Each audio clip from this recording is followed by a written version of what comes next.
Всем привет, вы на канале Lego Garage, с вами Егор.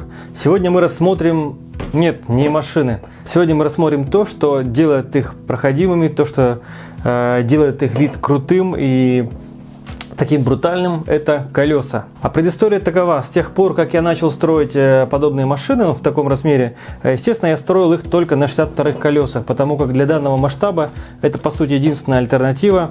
Это самые реалистичные колеса Lego, я не устану это повторять. Хотя, конечно, изначально они создавались для грузовиков. Для грузовиков Lego. Этим объясняется то, что они так хорошо держат вес, нагрузку. У них прямые стенки, прямые толстые стенки, они хорошо очень удерживают вес моделей. Ну, собственно, я строю на них не грузовики, а внедорожники. И мне всегда не хватало их, во-первых, протектора, во-вторых, не хватало их размера, потому как чуточку побольше бы. Чуть позже я открыл для себя колеса 68 мм. Они, конечно же, решают многие проблемы. Во-первых, здесь резина чуточку мягче, она лучше деформируется под вес, скажем так, имеет большее пятно контакта на препятствиях. Во-вторых, они выглядят круче за счет того, что они чуть пошире и побольше диаметром.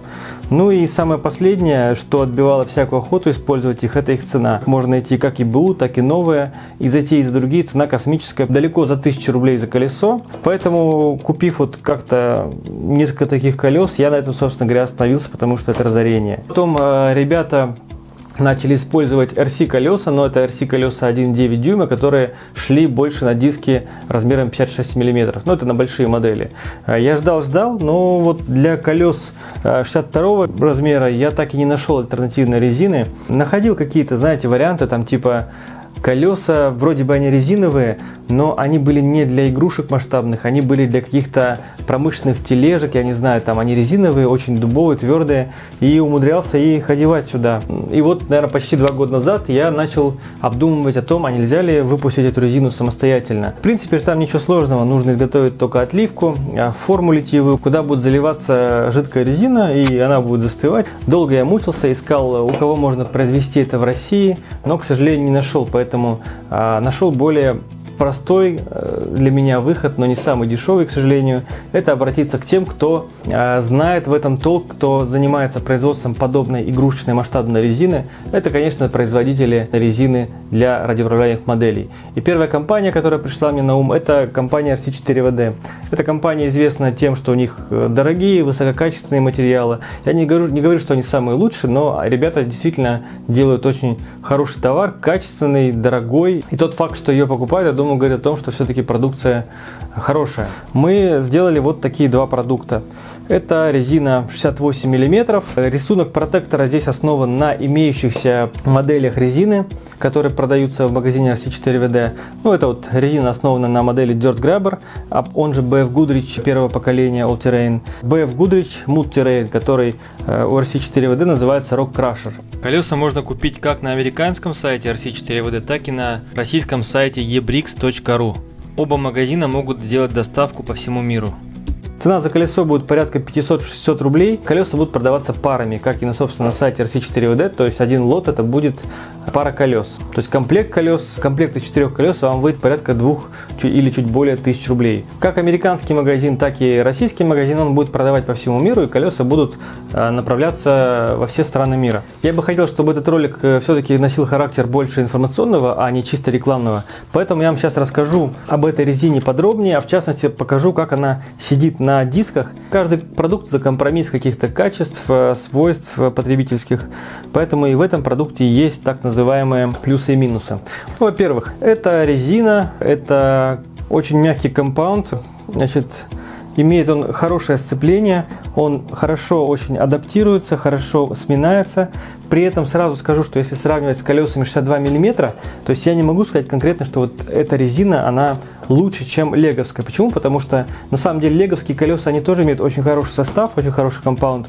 И когда она чистая, то есть не запыленная, грязью там какой-то не заляпана, она очень хорошо цепляется за ровную поверхность. Другое дело, когда мы едем уже по каким-то камням, там, где нужен зацеп, где нужны грунтозацепы, там, конечно, этой резины не хватает. Вот эта резина будет однозначно лучше. А на ровных же поверхностях не факт, что эта резина выиграет.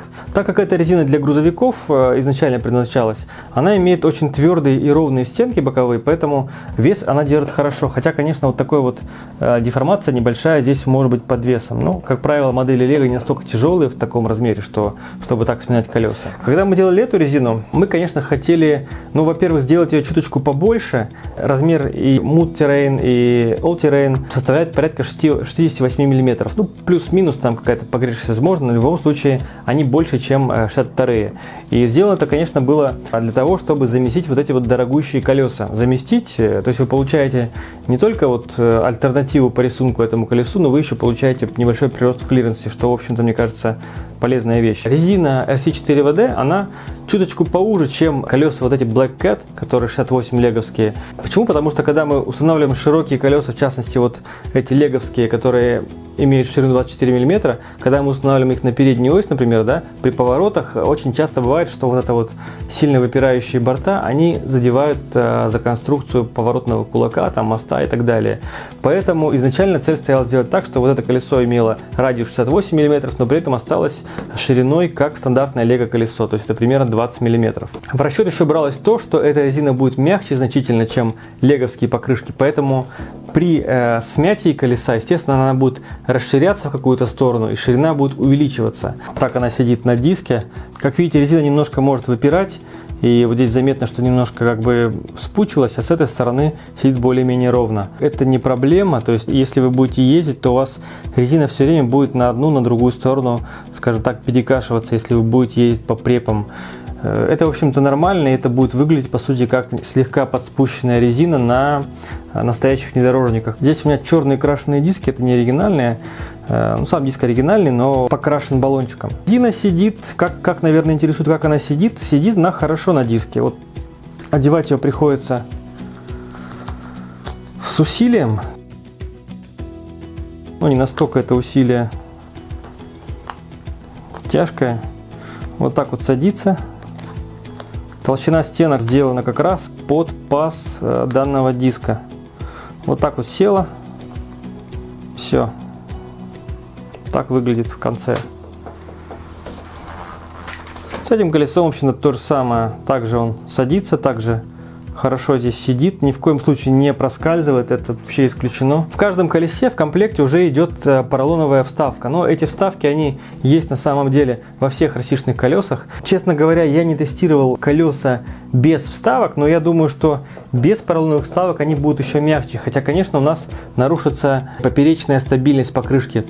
То есть вероятность, что она будет гулять вот так вот в стороны, она здесь сильнее. Поэтому все же рекомендуется использовать эти колеса с поролоновыми вставками. Несмотря на наличие этих вставок, колесо все равно имеет небольшую тенденцию к поперечному такому качению, деформации. Поэтому я сразу предупреждаю, что вот так вот ровно, как 62-е колесо, эта резина здесь не сидит. Когда вы будете постоянно катать машину по каким-то препам, естественно, возможно небольшой перекос. Я этого практически не замечаю, даже если она есть, это не критично. Прошу иметь это в виду, когда вы берете, чтобы у вас не было таких ожиданий, что прямо резину взяли, она как летая леговская села. Сама резина вот деформацию вот такую вот тоже свободно имеет, то есть мы наезжаем когда на препятствие, у нас резина будет сминаться. Это хорошо, потому что все-таки цель этой резины, кроме того, чтобы красиво стоять на полке, она все-таки еще и в том, чтобы машина на этих колесах хорошо ездила по препам. С этой функцией они будут справляться на отлично.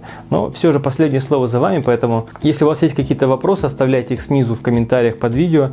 Небольшой тест-драйв я покажу. Что бы я хотел добавить, это то, что если использовать эти колеса с оригинальными источниками питания типа леговская липа там, или батарейный блок, то, конечно, вы не получите всю полноту, скажем так, кайфа, потому что такой зацеп хороший на медленном вращении колеса, он не будет использоваться на полную, скажем так, величину своего потенциала. С этими колесами вы, конечно, сможете буксовать и гораздо лучше преодолевать препятствия, если у вас стоит альтернативный источник питания. Ну а в целом все движется к тому, что у нас появились уже и ES-брики, и бувизы, и теперь вот подоспели вот такие вот колесики. Я думаю, что трофейная тема, она будет у нас развиваться дальше. А если с этими колесами все будет хорошо в части того, как их примет рынок, то я не исключаю, что можно будет посмотреть, выпустить еще какую-то дополнительную резину. Вот, друзья, вот так модель смотрится на этих колесах. Мне кажется, очень круто. Ну и сейчас давайте мы еще наш Hilux переобуем тоже в зубастую резину. Вот так вот это все выглядит.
Кроме очевидных преимуществ, это увеличенный клиренс, хоть и немного, а также лучшее сцепление после 62-й резины.